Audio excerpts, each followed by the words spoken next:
What if one decision during deployment cost you more than just time with your family? What if it cost you the truth? First Lieutenant Vanessa McLean was always proud to serve. But duty came at a steep price. She missed her grandfather's funeral, the man who raised her like a daughter. Her family never forgave her for it. Cold shoulders. Silent treatment. Distance. But then, she finds out there was something her family kept hidden. A letter her grandfather wrote just before his death. A letter that never reached her. Inside it were not only words of love and forgiveness, but secrets that could change everything. About the family business. About betrayal. About what was rightfully hers.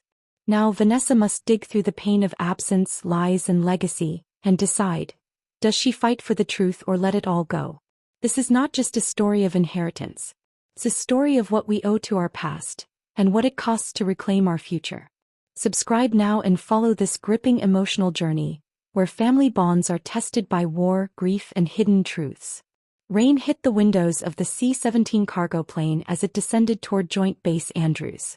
Inside, First Lieutenant Vanessa McLean sat motionless, strapped into her seat among rows of returning soldiers. Her body was home, but her mind was still across the ocean, where for the past year she'd been stationed in Iraq, serving with the Army's Medical Corps. She had dreamed of this homecoming, of hugs, of laughter, of warm dinners with her family again. But that dream had been shattered 2 months ago with a single email. Subject: he's gone. Her grandfather, Harold McLean. The man who raised her when her parents died in a car crash. The man who taught her how to drive. Who stood front row at her commissioning ceremony in his pressed Marine uniform. He was everything. And now he was gone. And she hadn't even made it to the funeral. The military had denied her emergency leave. Mission essential, they'd said. She hadn't even been able to hear his voice one last time. When the plane landed and the cabin lights switched on, Vanessa grabbed her duffel and followed the others out into the gray morning. She was exhausted, but her heart pounded with nerves. Her younger brother Liam had promised to pick her up, but she hadn't spoken to anyone else in the family since Harold's death. And as she scanned the pickup zone, she didn't see Liam's car. Or any familiar face. Minutes passed. Her phone buzzed. Liam, sorry. Mom said don't come. Can't get involved. Vanessa stared at the message in disbelief. She read it again, then again. Her mother. Well, her aunt technically had raised her too, but she'd always been the colder one. Vanessa had spent most of her time with Grandpa Harold, learning how to fix bikes in the garage, sneaking popcorn during late-night war movies. And now, she was cut off? She closed her eyes, biting down the shame, the confusion. She didn't want to cry here. She couldn't. Later that day, Vanessa stood outside the tall iron gate of her grandfather's estate. The 2-story colonial home looked exactly the same. White pillars, red brick steps, the scent of magnolias drifting in the wind. She had so many memories in that house. Christmas mornings. Backyard BBQs. That time she broke her arm falling off the treehouse and Grandpa rushed her to the ER in his pajamas. Now she felt like a stranger. She pressed the intercom. Buzz. Nothing. She pressed again. Finally, a voice answered. Who is it? Aunt Mel, it's Vanessa. Silence. I just got home. I want to talk. The gate didn't move. You should have come to the funeral, Mel's voice said flatly. It broke him, you know. Vanessa's chest ached. I tried. I was denied leave. Try harder. The intercom went dead. Vanessa ended up crashing in a motel that night, 30 minutes away. Her stomach twisted with anger and confusion. Her own family had shut her out. She couldn't even visit her grandfather's grave. They had buried him on private family land. The next morning she got up early, dressed in civilian clothes, and drove to her old childhood friend's house, Erin Wexler. Erin had been her neighbor growing up, the girl who always wore mismatched socks and snuck into Harold's garage to get cookies. Erin opened the door and let out a scream. Nessa. Oh my God. You're actually here. Vanessa nearly collapsed in her arms. It felt like home. They talked for hours. Erin was shocked at how the family had iced Vanessa out. They were weird after the funeral. Like, different. Secretive. And then she said something that made Vanessa sit upright. They didn't read the letter. What letter? Vanessa asked. From your grandfather. He said he left one for you. I was there the week before he died. He told me, If anything happens to me, that letter needs to go to Vanessa. Vanessa's hands began to shake. I never got a letter. Aaron leaned forward. Then someone's hiding it. Determined to find it, Vanessa returned to the estate late that night. She parked down the street wearing a hoodie and waited until the lights were off. Then she hopped the back fence the way she and Liam used to when they snuck out as teens. She crept into the old garden shed which Harold always kept unlocked. Inside, the air was thick with dust and motor oil. She pulled out a flashlight and scanned the shelves. And there, taped under the bottom of the workbench, was a faded envelope, yellowed at the edges. Her name written in Harold's shaky handwriting. She tore it open. "My dearest Vanessa, if you're reading this, then I've gone. I need you to know I never blamed you. You were serving your country just like I did. But there are things you don't know. Our family business, the McLean Legacy Farm, isn't just land and cattle. Your grandmother's family built it from scratch and they left it in your name. I kept that hidden because your aunt, well, she has different plans. I'm sorry I didn't tell you sooner. I wanted to protect you. But it's yours. And you must decide what to do with it." The letter continued, revealing land deeds, trust accounts, and instructions to a lawyer in town who held the full documents. Vanessa sat in the shed, stunned. Her grandfather had left her the family business. The land, the livestock, everything. And no one had told her. Her aunt had buried the truth. The next morning she called the lawyer, Gerald Whitaker. He was an old man, soft-spoken, and agreed to meet her that afternoon. When she walked into his office, he blinked at her with surprise. "I wondered when you'd come," he said. "Your grandfather left instructions. I was to give you these files, and only you." He handed her a folder. Inside were the land titles, business agreements, and a notarized statement from Harold.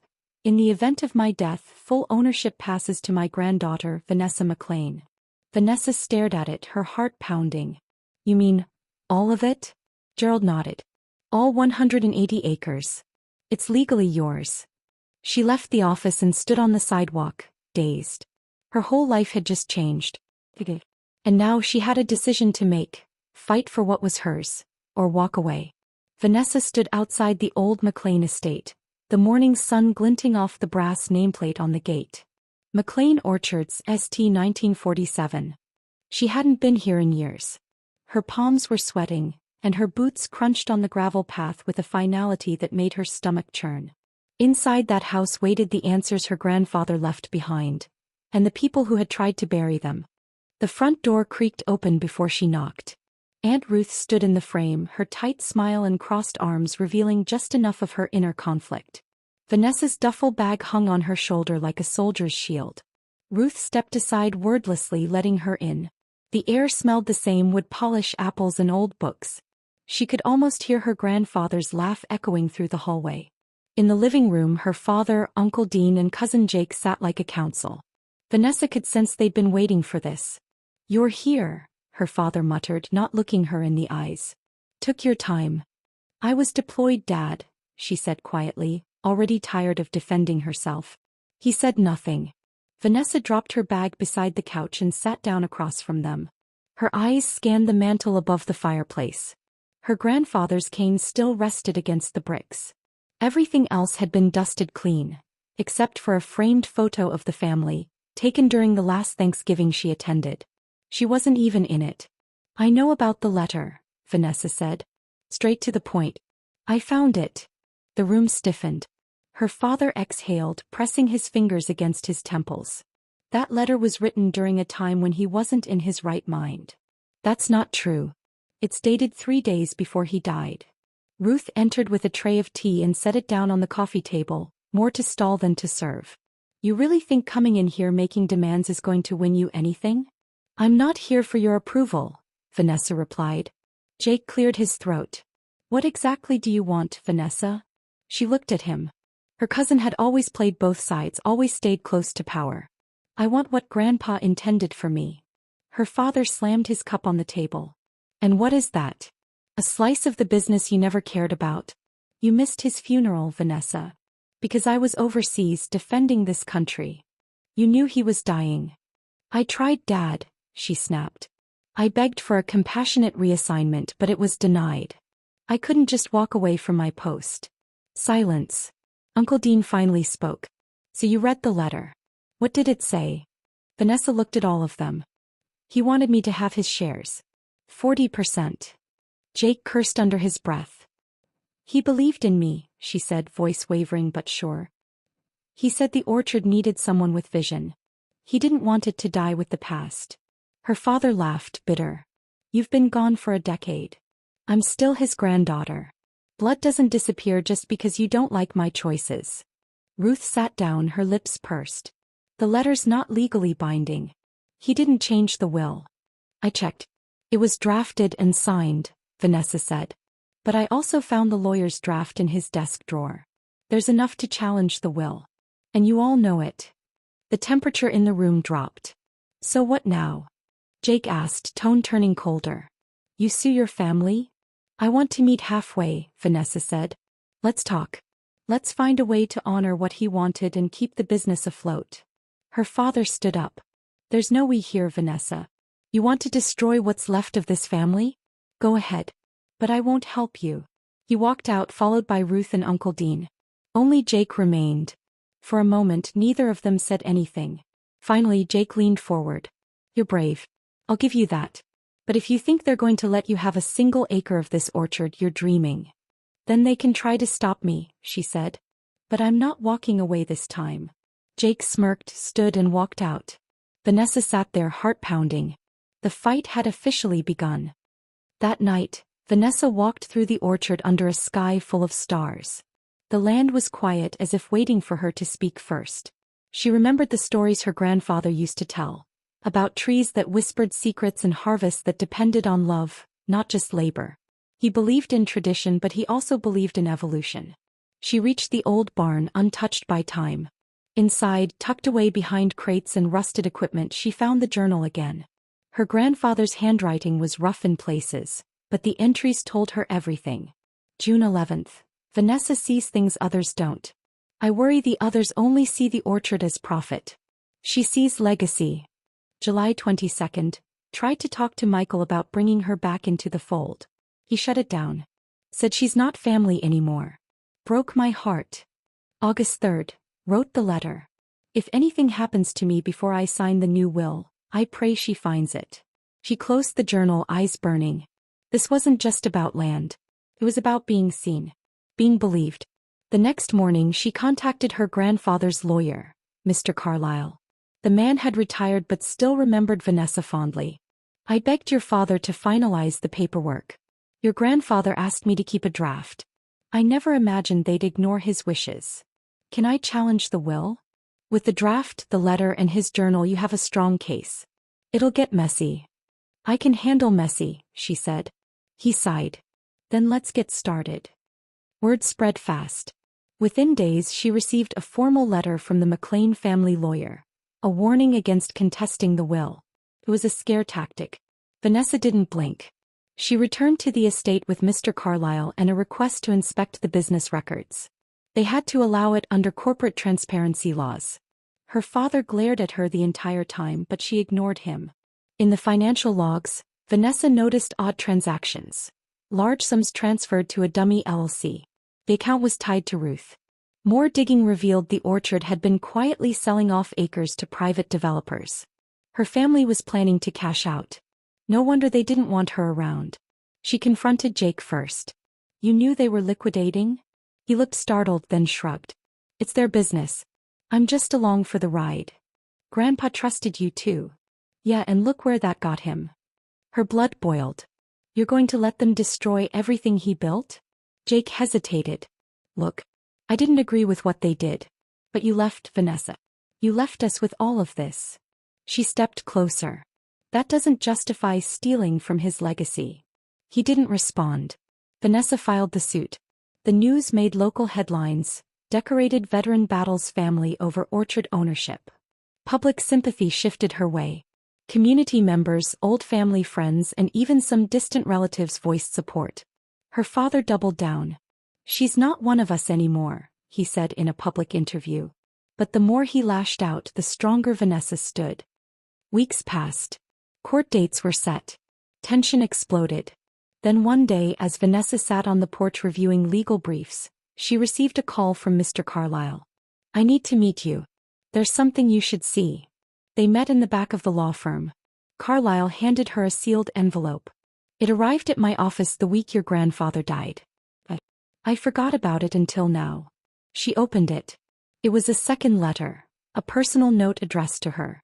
My dearest Nessa, if you're reading this, then my time has passed and the orchard is no longer in my hands. I'm sorry you weren't here. I know it wasn't your choice. But you're still my heart. I wanted to leave this to you not because of your blood but because of your character. This land needs someone who fights for what's right. Don't let them silence you. And don't let bitterness define your legacy. Always yours, Granddad. She cried in the quiet of that office, clutching the paper like a lifeline. The final piece had fallen into place.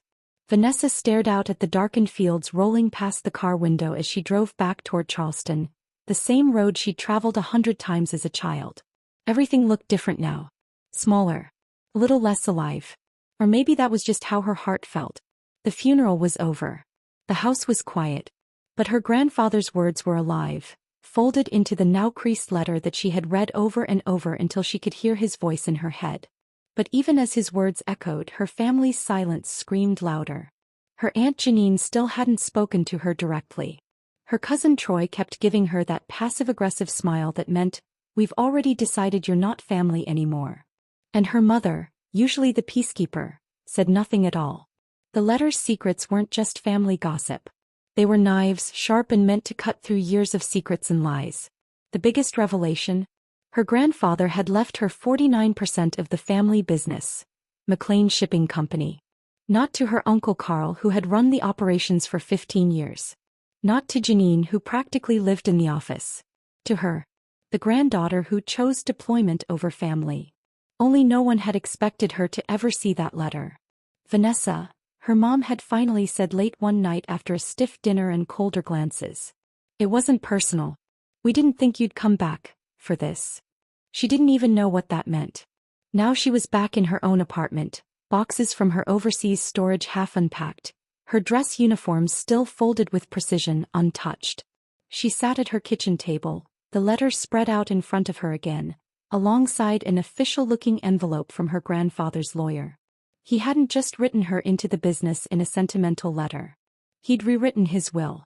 Vanessa McLean, 1st Light Army Logistics Corps, was now nearly half owner of a company worth millions, and the rest of the family wanted to act like that meant nothing. "I'll give them nothing if they treat me like this," she muttered, running a hand over her tired face. She'd been prepared to fight enemies in the desert. She hadn't prepared to fight blood relatives in a courtroom. The phone rang. She hesitated, then picked up. "Lieutenant McLean?" The voice was clipped and professional. "This is Robert Flannery from your grandfather's legal office. I understand you've reviewed the materials we sent." "I have." "What now?" "Well, we need to finalize the transfer of shares. The rest of the board, including your Uncle Carl, has requested a family mediation meeting. But legally you don't need their permission." Vanessa sighed. "Let's set the meeting.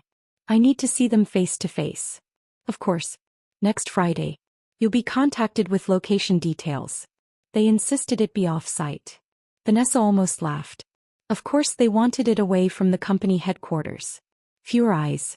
Less gossip. Less power for her. Friday came with rain. The sky was iron gray, heavy and low, and the meeting place was some neutral rental office with cold coffee and chairs that squeaked when you shifted in them. Carl arrived first, wearing a stiff suit he probably reserved for courtrooms and funerals.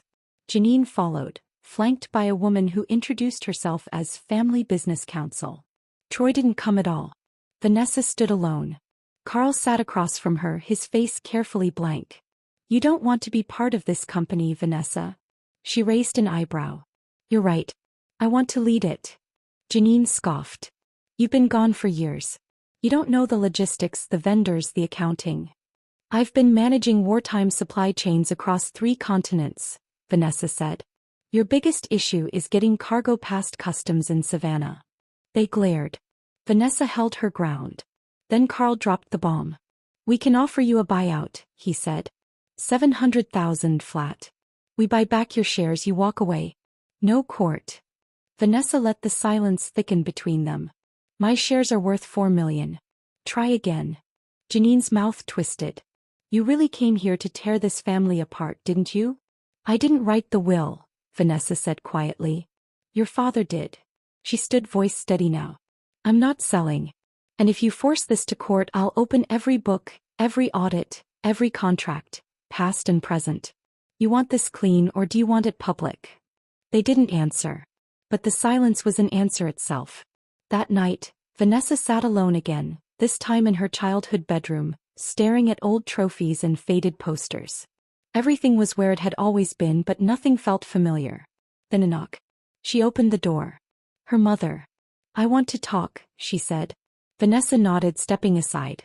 I should have told you about the letter, her mom began, sitting down. I read it after Dad died. I didn't expect him to name you like that. Why didn't you send it? Because I was angry too. Angry you missed the funeral. Angry you always seemed so distant. But also because I was scared. I knew what that letter would start. Vanessa sat across from her, the weight in her chest shifting. I didn't skip the funeral because I didn't care. I had soldiers relying on me. A mission. I grieved every night in a tent halfway across the world. Her mother nodded. Her eyes glistened. I know now, she whispered. And I'm sorry. They sat in silence, the kind that doesn't hurt but heals. I'm staying, Vanessa said at last. Not just for the company. For this family. Even if they hate me. Her mom reached over and took her hand. They don't hate you.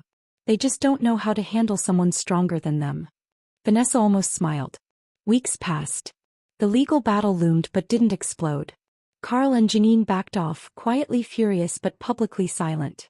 The board began warming up to Vanessa after she showed up at meetings prepared, confident, and full of plans for modernization, logistics upgrades, and employee retention strategies.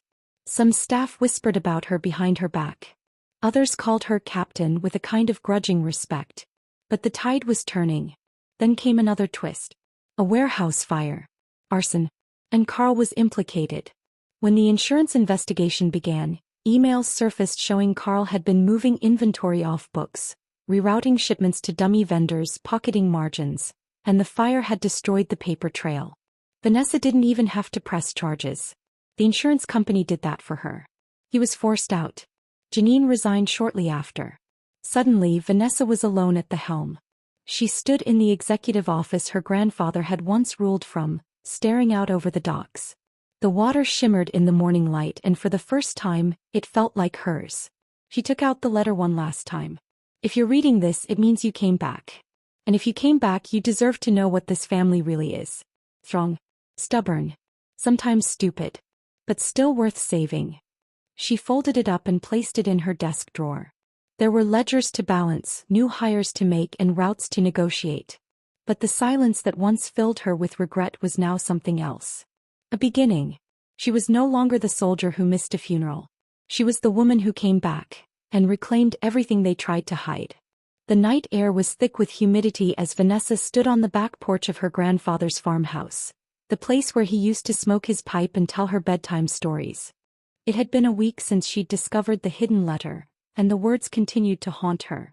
The secrets, the betrayal, the legacy, all tangled like barbed wire in her mind. Her boots creaked against the worn wooden floor as she stepped inside. The kitchen was quiet, dimly lit by a lone bulb above the sink. Everything had remained unchanged since Pop's passing. His calendar still hung on the fridge. A half-used crossword puzzle lay next to the toaster. It was as if time had paused here, refusing to move forward without him. But Vanessa had no such luxury. She was on borrowed time. Her 2 weeks' leave were ticking away and decisions had to be made. Vanessa, came Aunt Ruth's voice from the hallway. We need to talk. She turned slowly, squaring her shoulders. About the letter? Aunt Ruth nodded, her face drawn and tired. I should have given it to you. I was angry. We all were. But that doesn't excuse it. Vanessa took a deep breath. What else haven't you told me? They sat at the kitchen table, the same one where Pop used to carve wooden toys. Aunt Ruth placed a leather-bound journal on the table. This is your grandfather's ledger. He kept notes about everything. Every deal, every employee, every promise. He wrote about you too. With trembling hands, Vanessa opened the book. Pages and pages of entries, scribbled in Pop's neat handwriting, told a story of a man trying to secure a legacy, not just for himself but for her. He kept tabs on suppliers, profits, and more importantly, the competitors trying to swallow the family business whole. "Why hide this from me?" Vanessa whispered. "Because we didn't think you'd want it," Ruth replied. "You left. You became a soldier. We thought you'd forgotten us." "I never forgot," she said, her voice cracking. "I was serving. I thought you understood." The silence between them was heavy, but something shifted. Aunt Ruth reached across the table, gently squeezing Vanessa's hand. "Then take it," she said. "The business. The land. The legacy. It's yours if you want it." The next morning, Vanessa drove to the edge of town where the family's main property sat. A stretch of fertile land with an old grain mill, silos, and a large warehouse. It had fallen into some disrepair, rusted gates, weeds creeping up through the gravel, but she could still feel its potential humming under the neglect. She walked the grounds, boots kicking up dust. Childhood memories returned like a flood. Racing tractors with her cousins, loading hay with Pop, her first kiss behind the barn. And then she noticed something strange. One of the warehouse doors was unlocked. She cautiously stepped inside. The scent of motor oil and stale air hit her nose. Rows of forgotten machinery stood like sleeping giants. But near the back something moved. "Who's there?" she called, reaching instinctively for her sidearm. "Old habits." A tall man stepped into the light. Mid-40s, thick beard, wearing a contractor's jacket with a name tag, Roy. "Easy," he said, hands raised. "I'm not trespassing. I've been working here. Sort of." Vanessa raised a brow. "Sort of." Roy explained he'd been hired by one of the board members, someone named Glenn, months ago under the table to keep the place from falling apart. But the payments had stopped. "I figured no one cared anymore," Roy said. "But I kept coming back. Your grandfather, he believed in this place." Vanessa's mind spun. Board members? Under-the-table deals? This was bigger than she thought. "Did Glenn know my grandfather was dying?" she asked. Roy hesitated. "Yeah. Everyone did. But they didn't think he'd leave it to you." Vanessa's jaw tightened. "But he did." Back at the farmhouse, she flipped through the ledger again, searching for Glenn's name. Sure enough, it was there, circled in red ink with the words, "Watch him." That night, Vanessa drove to Glenn's office downtown. The building was dark except for one lit window on the second floor. He climbed the old staircase and knocked. The door creaked open. "Lieutenant McLean," Glenn said with forced cheer. "Or is it future CO McLean now?" "Let's cut the crap," she snapped. "You kept that letter from me." "Why?" Glenn leaned back, steepling his fingers. "Because your return complicates things. The board was going to vote to sell. Split the money. Everyone wins. Except Pop. And me." He smirked. "You weren't supposed to come back. We figured you'd re-enlist or get transferred to Germany. You've been gone for years." "I was defending your right to screw over my family," she snapped. "Not anymore." Glenn stood, his smile vanishing. "You don't have the votes to stop the sale." Vanessa reached into her bag and pulled out the journal. "I do now. This ledger proves you've been funneling money into your own company." "Embezzlement, Glenn. Want to test me?" Glenn's face paled. In the days that followed, Vanessa met with lawyers, filed official paperwork, and reclaimed her stake. The board vote was postponed, then cancelled. Investigations opened. Glenn resigned. But reclaiming the business was only half the battle. Her family remained distant. Her cousins weren't ready to forgive her. Aunt Ruth was supportive, but the others kept their distance. Even her childhood best friend, Clara, avoided her in town. The pain was deep. But so was Vanessa's resolve. She hired new managers, restarted operations at the warehouse, and began renovations on the mill. Slowly the community noticed. One day Clara showed up at the property. "You're really doing it," she said. Vanessa smiled faintly. "Trying to." They walked in silence until Clara added, "Your grandfather would be proud." I'm sorry. We all are. You didn't deserve the way we treated you." Vanessa nodded. "Thanks. I needed to hear that." 6 months later, the mill was back in business. Farmers from surrounding counties came to store grain, buy supplies, and trade stories. Pop's portrait hung in the main office, and Vanessa, now Sue, wore his old flannel shirt on weekends. She hadn't re-enlisted. She stayed. She was building something. One morning as she stood overlooking the land, a car pulled up. Aunt Ruth stepped out, followed by her cousins. "We voted," Ruth said. "We want you to keep leading. And we want back in. As family. Not just shareholders." Vanessa's throat tightened. "You sure?" They nodded. And just like that, the fractures began to heal. But one final mystery remained. In the back of the journal, folded carefully behind the last page, Vanessa found a second letter. Addressed to her. "My dearest Vanessa, if you're reading this, then you've come home. And if you've come home, then maybe there's still hope. I wanted to protect you from the mess I made with the board. But more than that, I wanted you to know I always believed in you. I saw your courage long before you wore a uniform. Whatever you choose, whether it's the land, the business, or a new road altogether, do it knowing you carry my legacy in your heart. Love always, Pop." Vanessa wiped her tears. She wasn't just carrying a legacy. She was creating her own. The sun had barely risen when Vanessa stepped out of her grandfather's old study, her arms loaded with dusty ledgers and handwritten letters. She hadn't slept, not really. Instead, she had pored over each fragile page, trying to piece together a narrative that explained how a humble carpenter managed to acquire real estate, oil shares, and offshore bonds. Her mind felt like a battlefield, years of military precision clashing with sudden revelations of family betrayal. She made her way downstairs, the scent of old wood and lemon polish mingling in the air. Her mother, Sharon, stood in the kitchen sipping tea like nothing had happened. Vanessa placed the ledgers on the counter with a firm thud. "Why didn't you ever tell me?" Vanessa asked. "About the oil land. The deeds. The trust fund. All of it." Sharon didn't flinch. "Because your grandfather didn't want you to know until you were ready." "Ready?" Vanessa's voice rose. "I've spent my life proving I'm ready. You think flying over combat zones isn't ready enough?" Sharon set her mug down. "You were always too much like him. Always needing answers. Always chasing shadows instead of peace." Vanessa stared at her mother, wondering how many more truths she had buried under that calm demeanor. "You kept his last letter from me. You turned the whole family against me. They turned against themselves. You just gave them the excuse." The words stung. Vanessa had always felt the distance between herself and her cousins. The sideways glances, the absence of her name at family dinners. Her military service had become their excuse for exclusion. Still holding the last pages of her grandfather's financial maps, she asked, "What now? Are you planning to keep all of this under wraps? Or do I have a say in any of it?" Sharon looked at her daughter carefully, gauging the woman before her. "The choice is yours, Vanessa. That's why he left you the letter. But with choice comes consequence." The McLean family had gathered that evening, not for a reunion, but an emergency meeting at the ancestral home. Vanessa sat at the head of the table, her grandfather's old chair now hers. Her uncle Robert, red-faced and impatient, slammed his palm on the table. "She can't just come in here and lay claim to everything. She missed 10 years of this family's struggle.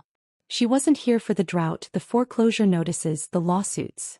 Vanessa pushed a folder toward him.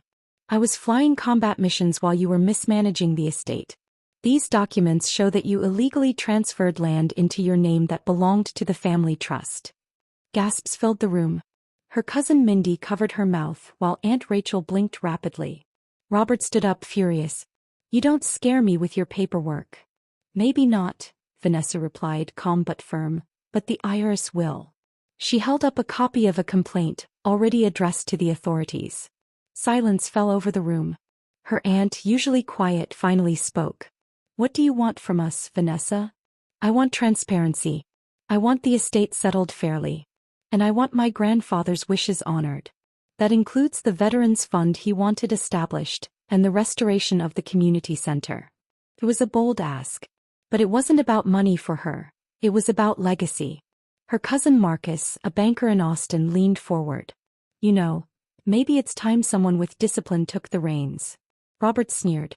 "Easy for you to say, you don't live here." "Neither do you most days," Marcus retorted. "At least Vanessa has a plan." The room buzzed with tension, but Vanessa saw the subtle shift. Her presence, once seen as a threat, now looked more like leadership. That night she returned to the study and sat alone, the fireplace flickering nearby. She opened the last envelope from her grandfather, labeled simply Legacy. Inside was a photo of them when she was 12, holding a model airplane together. Beneath it, in his looping handwriting, it read, "You missed the funeral, baby girl. But you never missed my heart. Whatever you decide, make it count." Tears blurred her vision. She realized then, the letter wasn't just about land or secrets. It was about faith. He had always believed in her, even when the others didn't. The next week, Vanessa began the legal proceedings to restructure the McLean estate. She hired a forensic accountant to audit all transactions. Several red flags popped up, especially in her uncle's dealings. Charges loomed, but so did reconciliation. Some family members apologized, slowly rebuilding burnt bridges. Others withdrew, unable to accept her new role. Vanessa also made time for healing. Therapy sessions to unpack deployment trauma, weekly visits to the community center to oversee renovations, and phone calls with old comrades who reminded her she was never truly alone. One evening she walked to the hill behind the house, the same spot where her grandfather used to stargaze. She looked up and whispered, "I'm home. And I'm staying." The wind rustled the grass gently like an answer. Vanessa stood still for a moment, letting the quiet hum of the air conditioner calm her pulse. She had read the letter over and over the night before, each word reshaping her image of the man she thought she knew. Her grandfather wasn't just a stern old veteran with a love for tradition. He was a man burdened by secrets, torn between loyalty to his legacy and his hopes for her. That letter, though brief, had more weight than any command she had received in uniform. But if her family had hidden it from her, what else had they buried? She drove to the estate early that morning, well before the rest of the family would arrive. The front gate still bore the McLean crest etched into wrought iron, her grandfather's doing. The driveway curved through rows of oaks, and as she parked beneath their shadow, the silence of the house almost whispered. Vanessa had the key to the cellar now. The cellar was more than a wine storage or storm shelter. According to the letter, it was where her grandfather kept his archive, notebooks, documents, and recordings spanning decades. It was where he had written his last words to her and perhaps left more. She pushed open the wooden door and descended into the musty dark. Her boots echoed on the concrete steps. With a flick, the overhead light sputtered to life, casting a dim glow over rows of boxes and metal filing cabinets. For a moment she just stood there. There was something sacred about this room. It was untouched, preserved. A time capsule built by a man who had prepared for every possibility. She opened the first cabinet. Inside, military folders, old letters, a few medals. The next held ledger books, records of the McLean business stretching back to the 1950s. But it was the third cabinet that made her stop. Inside, a red folder with her name on it. Vanessa. She pulled it out slowly, her hands trembling slightly. Inside were photos of her as a baby, newspaper clippings of her promotions, even childhood drawings. Her grandfather had saved everything. At the bottom, a sealed envelope. Her name again. She hesitated, then tore it open. "Vanessa," it read. "If you're reading this, you found what I left behind. You always were the most curious, the one with questions no one dared ask. This business, this land, it's yours if you choose it. But not without truth." She kept reading, her throat tightening. The letter revealed what the rest of the family had always danced around. Years ago, her grandfather had caught her uncle skimming from the business. Embezzlement. Rather than press charges, he let him stay, on the condition that he would never inherit.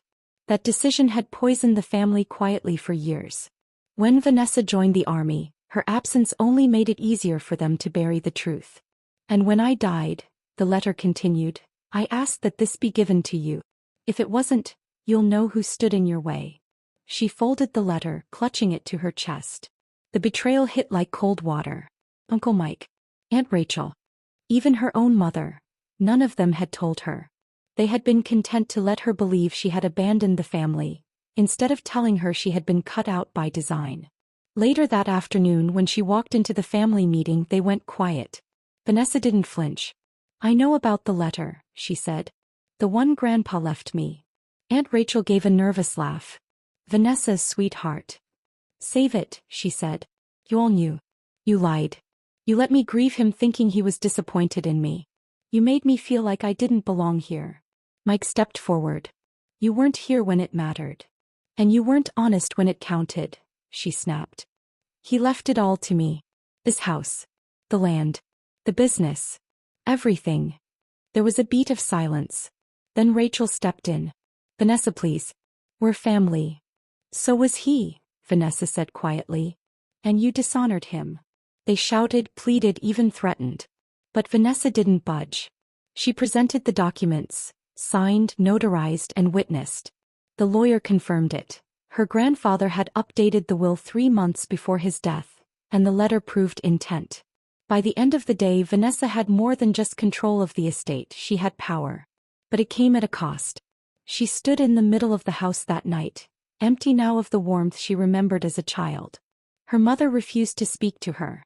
Her uncle and aunt had left in a fury. And Vanessa felt hollow.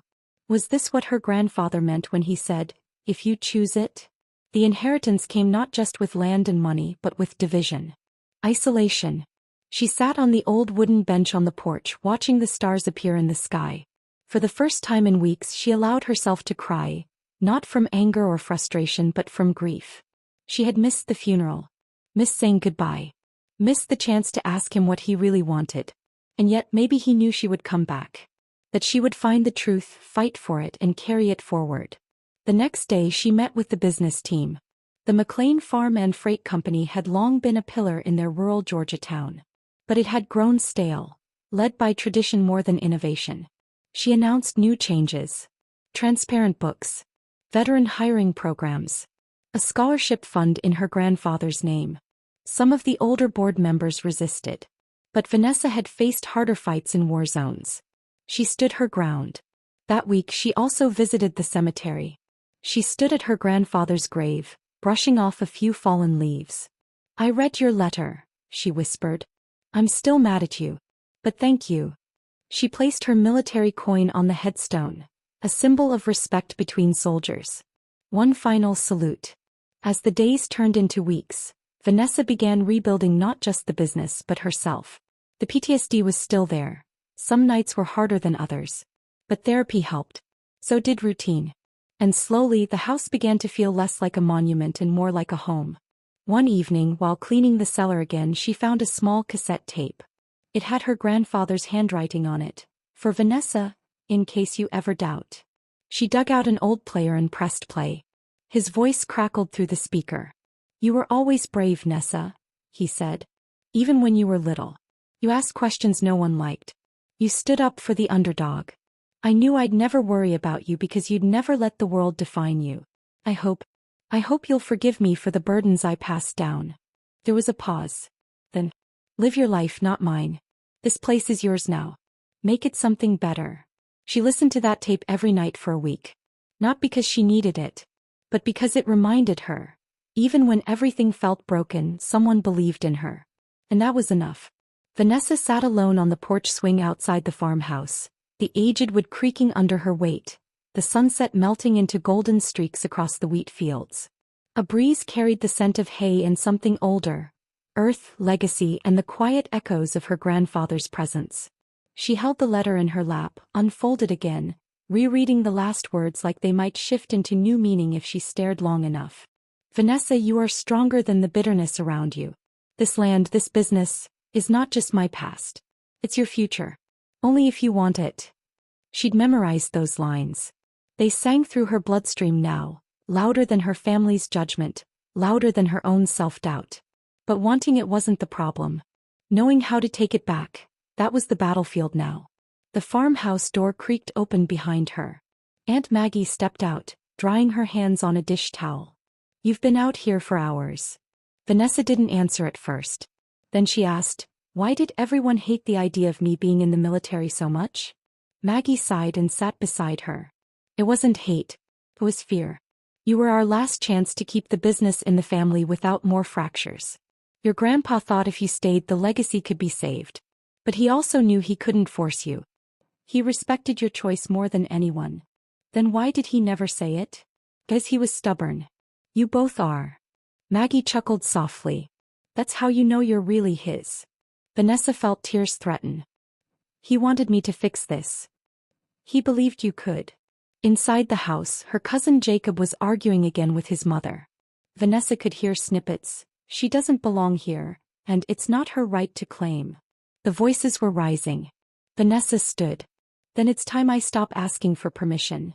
The town council meeting was filled with the scent of old cologne, folded arms, and suspicion.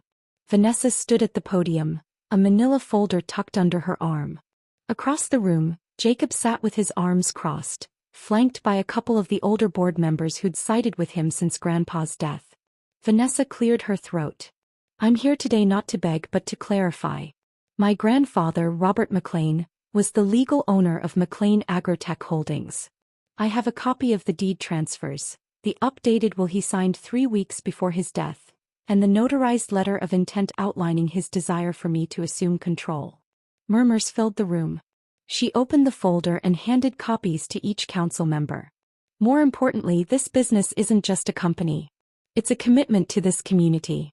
Under Jacob's short management, 3 seasonal workers have already been laid off. Contracts are under review for outsourcing. And my grandfather's promise to the Veterans Cooperative has been suspended. Jacob stood, his voice sharp. You're twisting facts. That cooperative was bleeding money. And yet it was your father's top priority, Vanessa said calmly. A priority I intend to honor. The council leader, Mr. Greeley, rubbed his temples. This isn't just about paperwork, Lieutenant. This is about trust. Your family. My family, Vanessa interrupted. Hid a letter from me. Denied my voice. But I'm here now. I've served this country, I've earned leadership, and I'm not going to let legacy rot because of resentment. She took a breath, softer now. Give me 1 season. 1 harvest. If I fail, I'll walk away. The room was silent. Greeley finally spoke. You've got 1 quarter. We'll reevaluate then. Vanessa nodded. Thank you. Jacob stormed out. Vanessa sat on the barn floor, surrounded by old farm ledgers and invoices. Her military mind kicked in, logistics, resource allocation, projections. But this wasn't war. It was inheritance wrapped in soil and spreadsheets. Maggie brought coffee. You really gonna do it? I have to. Even if it tears the family apart? Vanessa shook her head. The family already is. Maybe this will start the healing. Pause. You know, Maggie said, your grandfather wanted you to merge the old with the new. Not just keep the lights on. He wanted it to evolve. AgTech, Vanessa nodded. We're bringing the vets back. And we're going drone. Maggie smiled. He'd have loved that. The Veterans Cooperative returned, reluctantly at first. Vanessa used her military network to recruit specialists. Agronomists, engineers, a data analyst fresh out of the Air Force. They mapped the fields using drone tech, installed new irrigation systems, and developed a harvest cycle with less waste and more efficiency. Slowly the farm transformed. Old meets new. Sweat and data. Tradition and innovation. Jacob watched from the periphery, stewing but unable to argue with results. Then came the audit. A state regulator arrived unannounced, clipboard in hand. We've received an anonymous tip, he said, alleging financial mismanagement under your grandfather's tenure. Vanessa's heart dropped. This was Jacob's doing, she was sure of it. What kind of mismanagement? She asked, keeping her voice neutral. The inspector flipped a page. Missing subsidies. Misfiled grants. If proven, the entire business license could be suspended. Maggie, listening nearby, paled. Vanessa took a breath. I'll cooperate fully. And I'll prove that this wasn't mismanagement, it was sabotage. But inside she wasn't sure. Vanessa spent nights unearthing files from her grandfather's old office, records handwritten and digitized, piecing together a timeline. That's when she found it, an old email from 4 years ago. Jacob had funneled a grant under a fake vendor name. It was fraud. The email was unsigned, but Vanessa knew the phrasing. Knew the name used. JMC Logistics, Jacob McLean's initials. She printed everything. This wasn't just a family dispute now. It was criminal. Jacob sat in the machinery garage when she walked in, the folder in her hands. I'm giving you 1 chance to come clean, she said. He smirked. Or what? You'll turn me in. I will. But I'll also give you a choice. Step down. Publicly. Walk away. And I'll keep the authorities out of it for now. Jacob's face darkened. This was mine. He promised it to me until you came back from playing soldier. He didn't promise. He waited. For me. Because he knew I was ready. Jacob looked at her like she was a stranger. Maybe she was, to the version of him that still saw her as the teenage girl sneaking out to join ROTC behind everyone's back. "You're really doing this?" he asked. "I already did." Jacob stepped down. Quietly. No press release, no meeting. Just gone. The audit was closed. Charges never filed, thanks to Vanessa's discretion. She wanted peace, not punishment. But she'd made her point. The next town council meeting confirmed her position. CEO of McLean Agrotech Holdings. Permanently. Greeley shook her hand. "You've earned it, Lieutenant." Back on the porch, Vanessa looked up at the stars. The fields were quiet. The business was saved. But the road ahead was still long. She pulled out her grandfather's letter again. On the back, in small ink, was a note she hadn't seen before. "Legacy is not about blood. It's about choice. If you're reading this, it means you chose us. I couldn't be prouder." Vanessa smiled through tears. The morning Vanessa woke up in her childhood bedroom, sunlight poured through the lace curtains her grandmother had sewn decades ago. Her eyes adjusted slowly, and for a moment she felt like a teenager again, suspended in that fragile space between dreams and duties. But as she sat up and looked around the room filled with old medals, photos, and a folded flag on her dresser, reality tightened its grip. She wasn't a teenager anymore. She was a soldier, a daughter, a grieving granddaughter, and now a woman on the edge of unraveling a family empire. The previous night had been long and revealing. Uncle Drew's unexpected breakdown and confessions still echoed in her ears. Her grandfather had built his business on a foundation of hard work, yes, but also manipulation, bribery, and intimidation. The truth stained her memories of a man she had once worshipped. She got dressed and headed downstairs. To her surprise, Aunt Cecilia was in the kitchen, quietly sipping coffee, eyes hollow. "Your mother left for church," she said without looking up. "Didn't want to face you this morning." Vanessa didn't answer. She grabbed a cup and poured herself some coffee. Cecilia finally spoke again. "I didn't know the letter was that important. I didn't think you deserved it at the time." Vanessa leaned on the counter, staring at the worn wooden surface. "No one thought I deserved anything. I was the selfish soldier, the granddaughter who chose a flag over a funeral." Cecilia's silence was agreement enough. After a long pause, Vanessa said, "Granddad's letter. The one you all tried to hide. It wasn't just sentimental. It was a roadmap. He wanted me to expose what he couldn't clean up." Cecilia looked up, startled. "What do you mean?" Vanessa reached into her backpack and pulled out the photocopy of the original letter. The one that had been tampered with and the real one she pieced together through her uncle's files. She spread them both on the table. "Look at this paragraph," she said, pointing. "The fake one ends with, 'Make your mother proud.' But the real one continues, 'Even if it means burning this house down to the roots.'" He was confessing, Cecilia. He wanted me to fix what he didn't have the courage to fix himself. Cecilia's face went pale. "You're going to ruin us." "No," Vanessa replied calmly. "You ruined yourselves. I'm just going to stop pretending we're a legacy worth preserving." Suddenly the screen door creaked open. Uncle Drew stood there, hair messy, eyes bloodshot. "You're really going through with it?" he asked, walking in slowly. Vanessa nodded. "I already started. Last night I made copies of every file I found in the barn. Every shell company, every bribery trail, every name. I emailed it to a journalist friend, ex-army, someone I trust. She's waiting on my call." Drew sat down heavily at the table, burying his face in his hands. "I don't want to destroy this family," Vanessa said, quieter now. "But I won't let my grandfather's crimes stay buried just because they're inconvenient." A tense silence filled the kitchen. Then Cecilia stood up and walked to the window. "He raised you to be strong," she said. "I just didn't know it would turn you against us." Vanessa replied softly, "He didn't raise me to be loyal to lies." That afternoon, Vanessa walked into the old bakery, the one her grandfather had purchased years ago under a pseudonym. It was quiet now, closed for renovations, but everyone in town whispered it had something to do with laundering funds. She had contacted a lawyer earlier in the week, a retired JAG officer turned corporate whistleblower consultant. Together they met inside the bakery.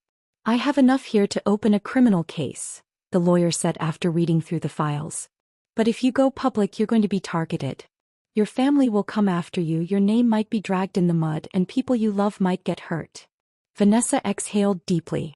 I've worn body armor in a war zone. I can survive this. Back home things escalated quickly. The local paper got wind of the brewing scandal. By evening a journalist showed up at the farm gate. Drew refused to speak to them, but Vanessa gave a short, calm interview. I loved my grandfather. But the truth matters more than a memory. Her mother finally confronted her that night. You're destroying everything he built. No, Vanessa replied, her voice trembling but steady. I'm saving the part of it that's still worth something. The court battles began. Because many of the properties and business licenses were in family trusts, Vanessa had to fight through legal layers like razor wire. Aunt Cecilia and Drew hired lawyers to try and discredit her, citing her PTSD, her absence during the funeral, even suggesting her time overseas had made her unstable. But Vanessa had allies. Old veterans in town backed her publicly. Her grandfather's former secretary testified that she'd been ordered to shred documents on more than one occasion. And that letter, with her grandfather's unmistakable signature, became the cornerstone of the case. During one hearing, the judge looked at Vanessa and said, I've never seen someone go up against their own blood like this. Why are you doing it? Vanessa's answer was simple. Because silence was his sin. And I refused to inherit it. In the weeks that followed, the family business collapsed like a sandcastle. Several properties were seized. A few family members were subpoenaed for IRS fraud. Vanessa never celebrated. Instead, she walked the wreckage quietly, carrying the weight of every headline and courtroom whisper. But something unexpected happened. Neighbors began thanking her. The ones who had been pushed out of their homes. The bakery staff who had lost pensions when the store closed for repairs. Even a young woman who'd been fired for refusing to sign forged financial statements came forward. Vanessa realized she wasn't just unraveling a family secret. She was righting decades of buried wrongs. One evening, while cleaning out her grandfather's study, she found an old chessboard with carved ivory pieces. Underneath it, in a false drawer, was another letter. Dated 2 years before he died. It was addressed to whoever finds this. In it he wrote, If you found this letter, it means the weight of my sins has passed into your hands. I wish I could undo some things. The deals, the lies, the way I measured worth in power instead of people. But I can't. All I can offer is the truth if you choose to carry it. I built an empire. But you can build something better. Vanessa sat in that dusty room for a long time, the words echoing in her bones. Months later, after the dust had settled and the lawsuits faded, Vanessa stood at the edge of the family property. Most of the land had been sold to cover debts and penalties. What remained was a single field and the old barn. She didn't cry. She didn't smile.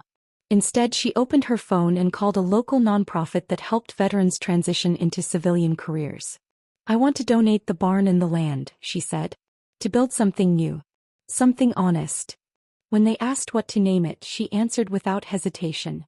The McLean Redemption Center. The sun had just begun to rise over the McLean estate, casting a soft golden hue across the dewy grass. Vanessa stood by the old magnolia tree, her hand resting on the trunk, where her grandfather used to carve the family initials every year on his birthday. The tree was full of letters, names, and dates, a living archive of their lineage. She traced her finger across the latest entry, GM 2020, for Vanessa. She hadn't noticed it before. Her chest tightened.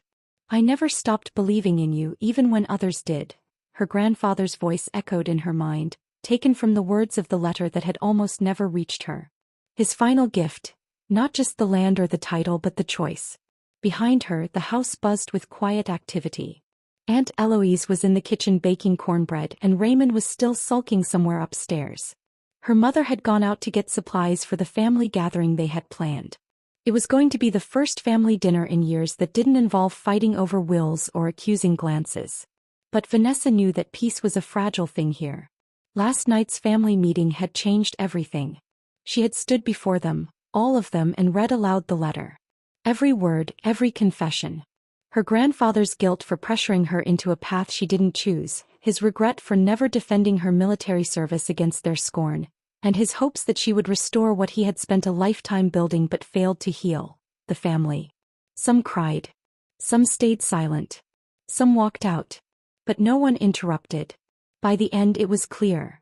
The family business, the legacy of McLean Vineyards, belonged to her, not just in paper but in spirit. Now she had to decide what to do with it. Later that morning, Vanessa met with Mr. Alton, the estate attorney, at the sunroom. "I've drafted the new transition documents," he said, adjusting his glasses. "You'll be listed as managing director. There's a trust for the Veterans Foundation you mentioned. And the deed has been updated per your request." Vanessa skimmed through the documents, then looked up. "What about the clause for shared ownership?" He hesitated. "You still want to give Raymond a stake?" "He's my brother," she said. "We may not agree on much, but I don't want to carry this alone." "Not anymore." Mr. Alton nodded. "That's generous. Risky but generous." She signed the documents anyway. That afternoon, Vanessa walked into the old wine barn with her sleeves rolled up. The place was dusty, full of half-used barrels and forgotten memories. Her grandfather had started here. Before the vineyard grew into the estate, before the branding, before the distribution deals. This barn was where it all began. And she was going to restart from here. She'd already contacted veterans who had returned from service and were looking for civilian purpose. She wanted the vineyard to become more than a family symbol, a healing space. A business that served something greater than profit. As she cleared out the old storage racks, she found another box tucked in a corner. Inside it were her grandfather's handwritten journals, logs of every crop, every experiment, every mistake. Tears welled in her eyes. It was like hearing his voice again. Guiding her. Trusting her. The next week brought news stories. Veteran officer revives family vineyard with new mission. McLean Estate will become a veteran rehabilitation enterprise. People reached out. Old friends. Fellow soldiers. Even strangers. Donations started flowing in. The vineyard's brand, which had been dying, suddenly revived with a wave of goodwill and renewed vision. But not everyone was happy. Raymond stormed into her office one morning, slamming down a copy of the ledger. "You gave up distribution to focus on community programs?" Every bottle of grandfather's letter came with a short note printed on the back. "Legacy is not what you leave behind. It's what you stand for while you're here." And every time Vanessa held one, she remembered the funeral she missed, and the life she chose instead. A life of service, of healing, and of coming home.